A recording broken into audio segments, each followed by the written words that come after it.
Well, I came from a mining family. My father was a miner. It was happy enough. I've always been able to, always had a meal, a good meal, and had good health, fortunately. And these are two things you've got to be grateful for. And I was able to carry on right from the schooling days, encouraged by my family, father and brothers, in the footballing world.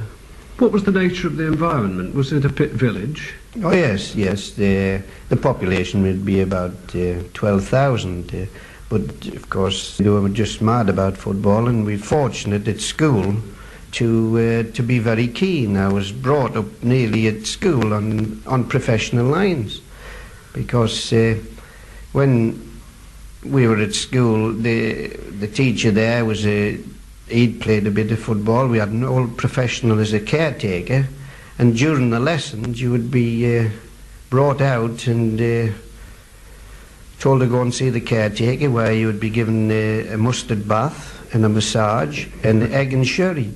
This, at schoolboy level, is bordering on professional. I suppose in those days you were being pampered, weren't you? Egg and sherry. This actually happened at the school, at Eppleton School, that I was at there for 3 years, and we won.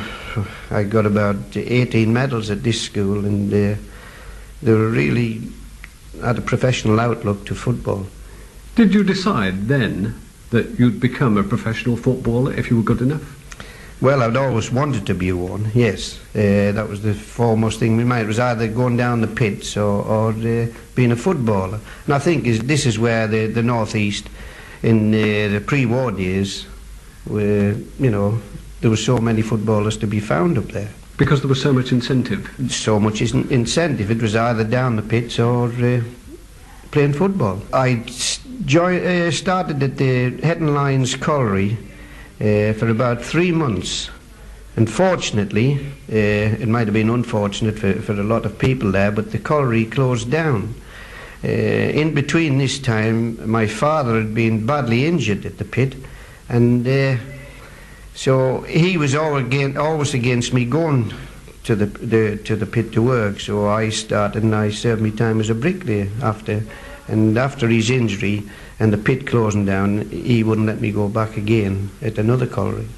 What were you doing in those 3 months at the pit? Well, I was only on what they call on bank, on the top of the pit head, and sorting the coal and the stone, sorting the stone from the coal.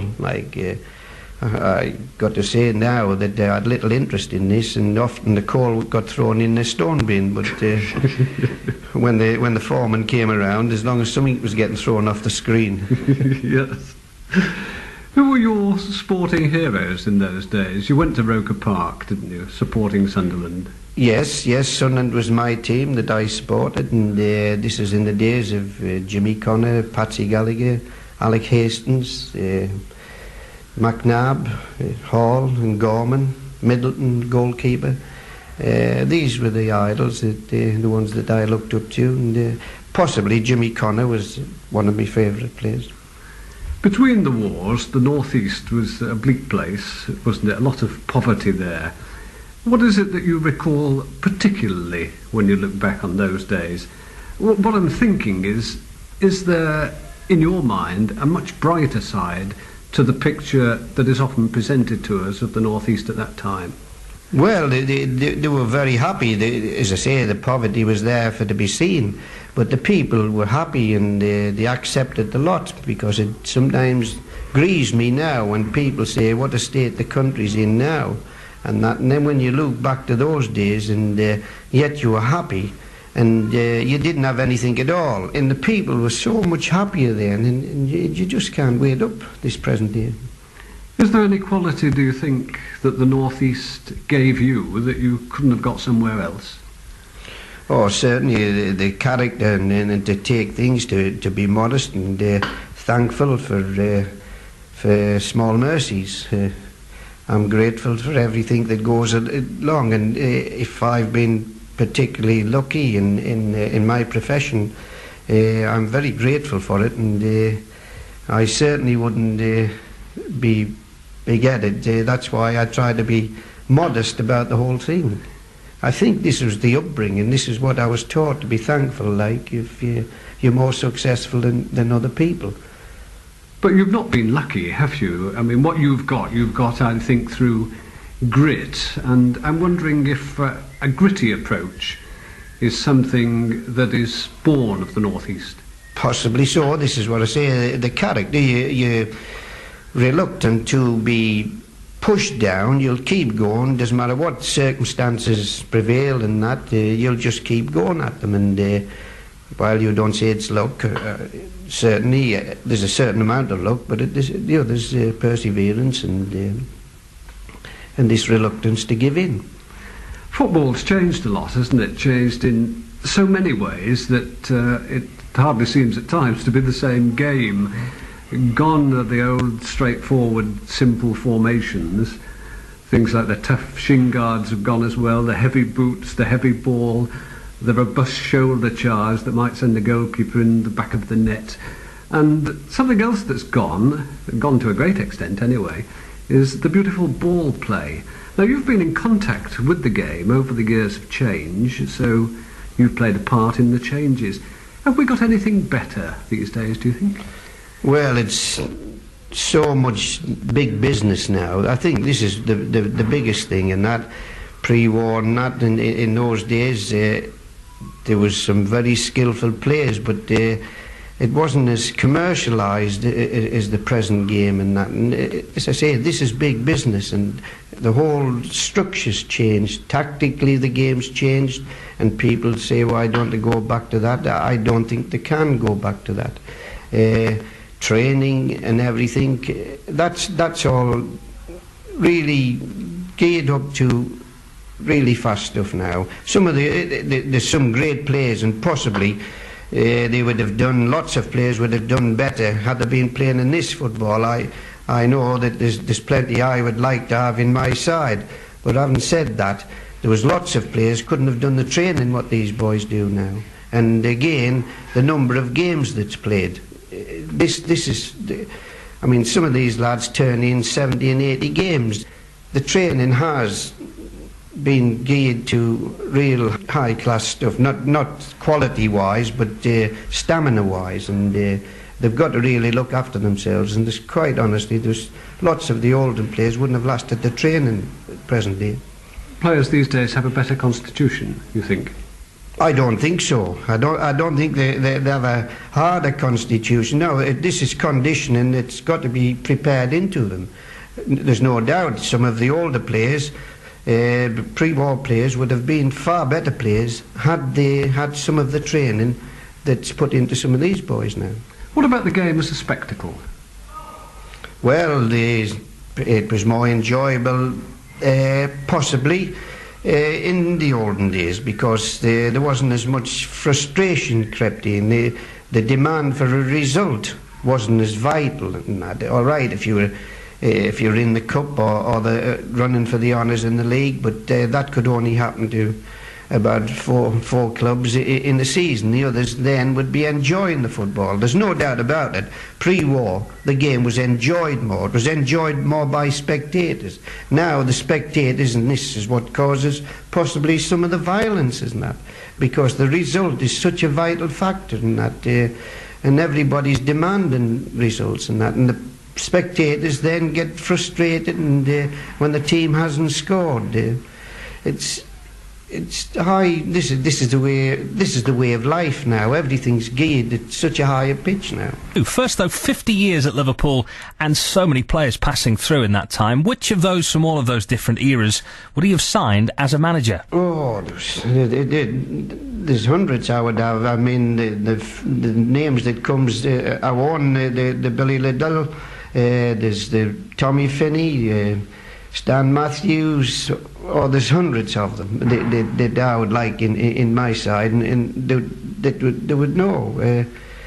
You don't go along with this theory that they wouldn't have lived in the modern game? Well, this is difficult to... I never get involved with any of those arguments about which team was best and that, but without a doubt there was some great players before the war. All I'm saying is some of them wouldn't have stood up to the training, but others would have been far better than they were if they'd been trained the way they are today. But certainly, I wish they would just say to me, you've got 11 to pick pre-war players, and then or 14, and I would be quite happy. You made your mark as an amateur footballer in the North East, winning an Amateur Cup Winners' Medal with Bishop Auckland in 1939. And when it came to joining a Football League club as a player, it was Liverpool you joined. Why not the club you worshipped, Sunderland? Well, to be quite honest, Sunderland had turned me down because I was too small, and then Sunderland came back again. But I'd, by that time, promised to come down to Liverpool. Looking back on your playing career as a vigorous wing half, I think vigorous is the right term, isn't it? What were the highlights for you? Well, the championship. We won the championship in 46-7. Incidentally, every club I've been concerned with, I must have been lucky for them because they've won something. So I'll put that down to luck. Then I was delighted that the club got to Wembley, but I was disappointed that I didn't play in it. But I think the championship then had to be my highlight as a player. Was that your biggest disappointment, being left out of that cup final team? No, without a doubt, without a doubt. That's the most disappointing thing that could ever happen to a player, and I grieve. And since then, from a trainer and coach and manager, I've seen this happen, these games, and have to tell boys that they're out of important games. I know I can feel for them. How exactly did you feel on that morning in 1950, 2 days before the final, when you heard that you wouldn't be playing at Wembley? Well, I felt sick, really sick, and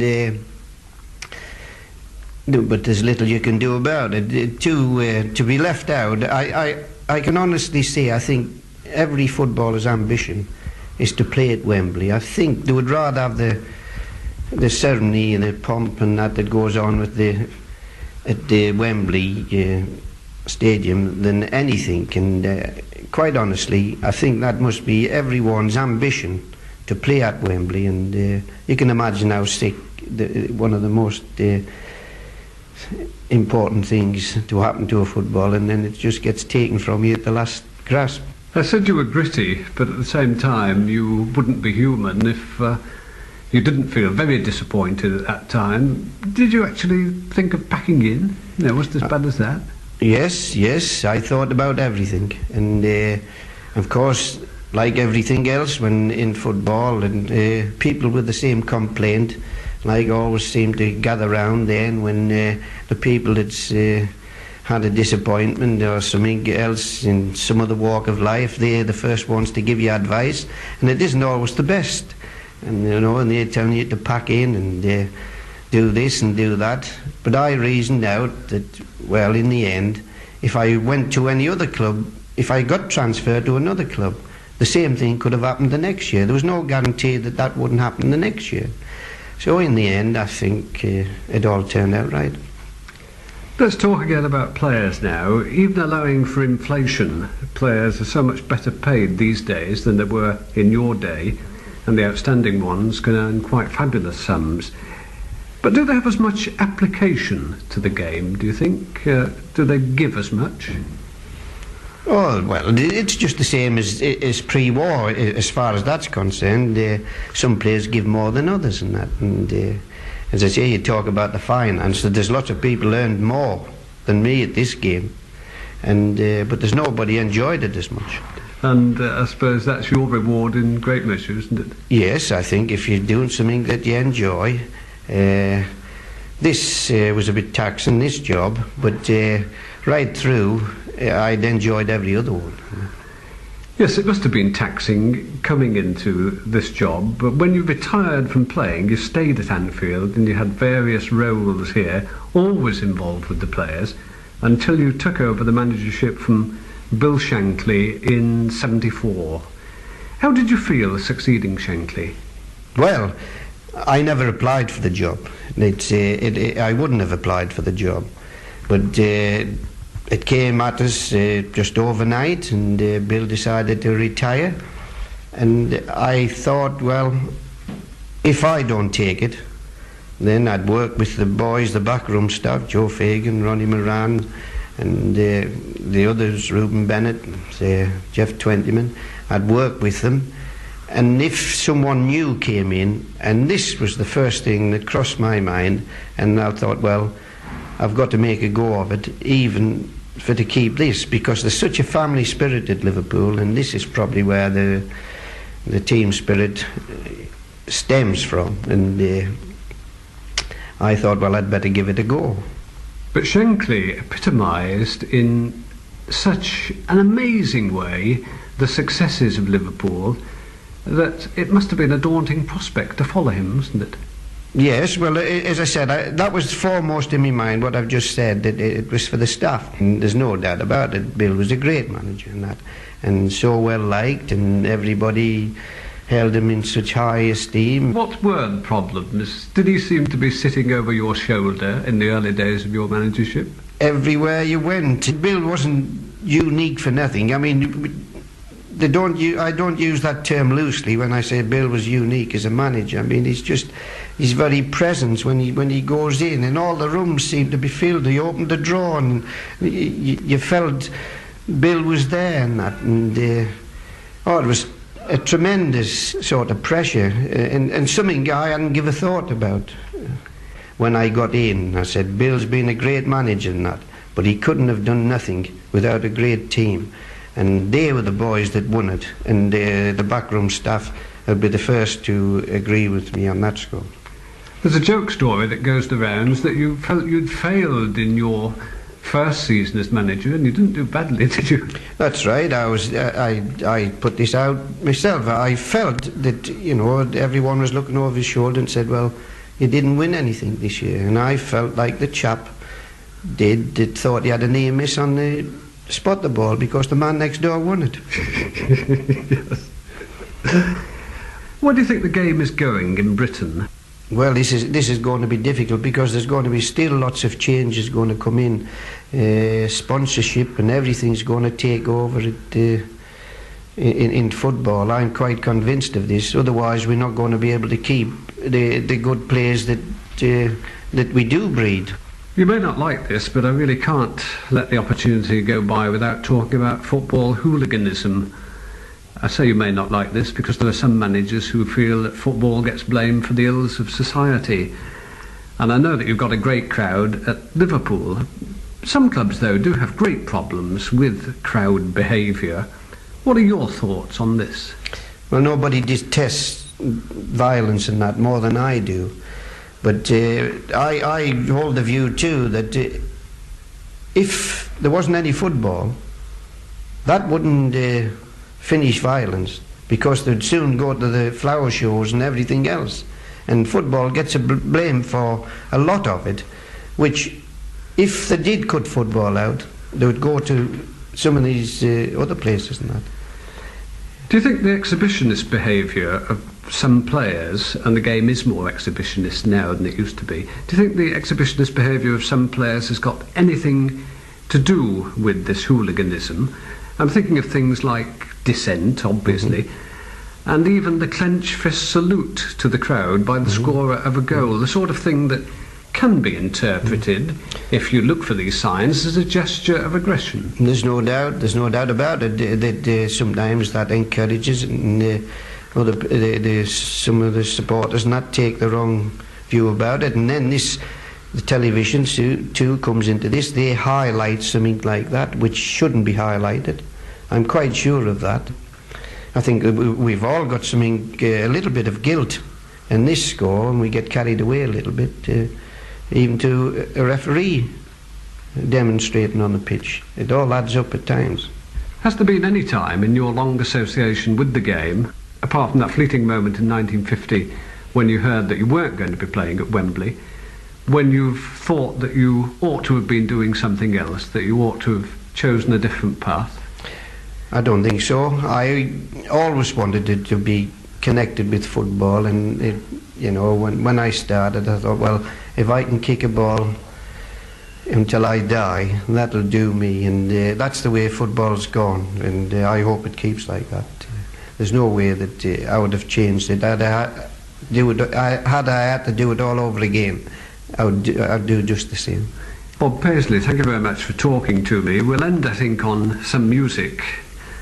What will this be? Might it be that battle hymn of the North East, Blatant Races? No, I'll go for the Liverpool one. I'm very patriotic to the North East too, and but I think I'll side for the one that, as I said before, the Liverpool one. I've enjoyed my stay here, and I've come to love the Liverpool people. I've fought with the sons of Liverpool, so I think I'll have You'll Never Walk Alone.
Who were your sporting heroes in those days? You went to Roker Park, didn't you, supporting Sunderland? Yes, Sunderland was my team that I supported, and this is in the days of Jimmy Connor, Patsy Gallagher, Alec Hastings, McNabb, Hall and Gorman, Middleton, goalkeeper. These were the idols, the ones that I looked up to, and possibly Jimmy Connor was one of my favourite players. Between the wars, the North East was a bleak place, wasn't it? A lot of poverty there. What is it that you recall particularly when you look back on those days? What I'm thinking is there, in your mind, a much brighter side to the picture that is often... Well, I came from a mining family. My father was a miner. It was happy enough. I've always been able to... always had a good meal, and had good health, fortunately. And these are two things you've got to be grateful for. And I was able to carry on right from the school days, encouraged by my family, father and brothers, in the footballing world. What was the nature of the environment? Was it a pit village? Oh yes, yes. The population would be about 12,000. But of course, they were just mad about football, and we were fortunate at school to be very keen. I was brought up nearly at school. My father had been badly injured at the pit, and so he was always against me going to the pit to work. So I started, and I served my time as a bricklayer after. And after his injury and the pit closing down, he wouldn't let me go back again at another colliery. What were you doing in those 3 months at the pit? Well, I was only on what they call on bank, on the top of the pit head, and sorting the coal and the stone, sorting the stone from the coal. I got to say now that I had little interest in this, and often the coal got thrown in the stone bin. But when the foreman came around, as long as something was getting thrown off the screen, yes, he had a professional outlook to football. Did you decide then that you'd become a professional footballer if you were good enough?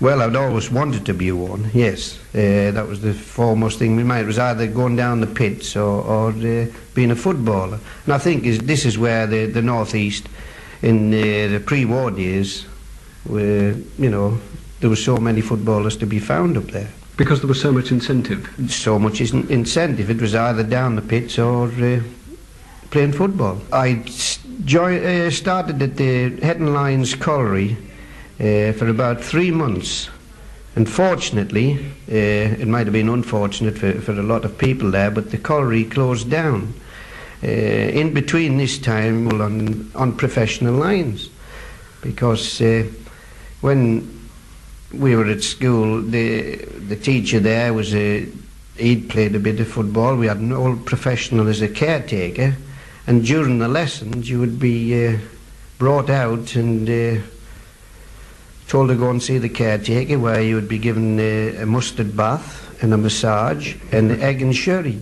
This, at schoolboy level, is bordering on professional. I suppose in those days you were being pampered, weren't you? Egg and sherry. This actually happened at the school, at Eppleton School, that I was at there for 3 years, and we won. I got about 18 medals at this school, and they were really